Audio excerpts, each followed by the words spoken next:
চাকরির প্রলোভনে বহু বাংলাদেশি শ্রমিক রাশিয়ায় গিয়ে ভয়াবহ বাস্তবতার মুখোমুখি হচ্ছেন। পরিচ্ছন্নতা কর্মী, ইলেকট্রিশিয়ান সহ সাধারণ কাজের আশ্বাস দিয়ে বাংলাদেশ সহ দক্ষিণ এশিয়ার বিভিন্ন দেশের শ্রমিকদের রাশিয়ায় নিয়ে গিয়ে জোরপূর্বক ইউক্রেন যুদ্ধে পাঠানোর অভিযোগ উঠেছে। অ্যাসোসিয়েটেড প্রেস এপি এর এক অনুসন্ধানী প্রতিবেদনে এসব তথ্য উঠে এসেছে।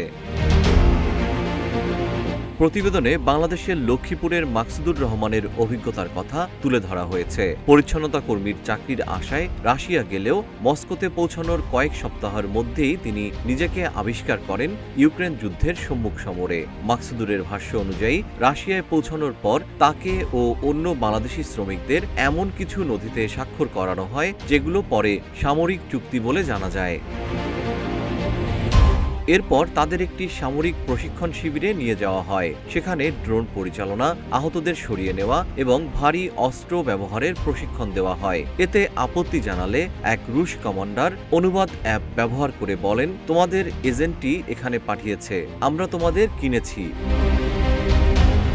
মাকসুদুর জানান, কাজ করতে অস্বীকৃতি জানালে তাদের মারধর করা হতো এবং 10 বছরের কারাদণ্ড দেওয়ার হুমকি দেওয়া হয়। 7 মাস পর তিনি পালিয়ে দেশে ফিরতে সক্ষম হলেও তার সঙ্গে যাওয়া আরও কয়েকজন বাংলাদেশির কোনো খোঁজ পাওয়া যায়নি।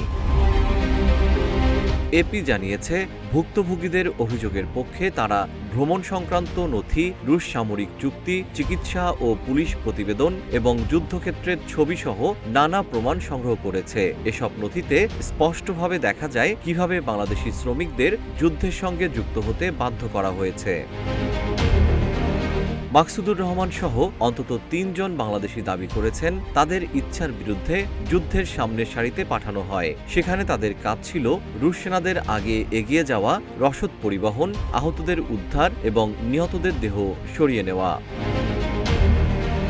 এ ধরনের অভিযোগ শুধু বাংলাদেশিদের মধ্যে সীমাবদ্ধ নয়। ভারত, নেপাল ও শ্রীলঙ্কার নাগরিকেরাও একই ধরনের প্রতারণার শিকার হওয়ার কথা জানিয়েছেন। একই সঙ্গে কেনিয়া, দক্ষিণ আফ্রিকা, জর্ডান ও ইরাকের কর্মকর্তারাও জানিয়েছেন তাদের দেশের নাগরিকদের ক্ষেত্রেও এমন ঘটনা ঘটেছে।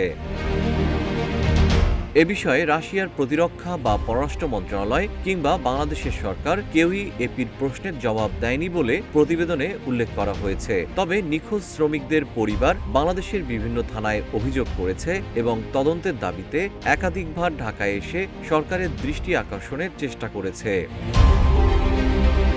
জিএম শিহাব, রূপালী বাংলাদেশ।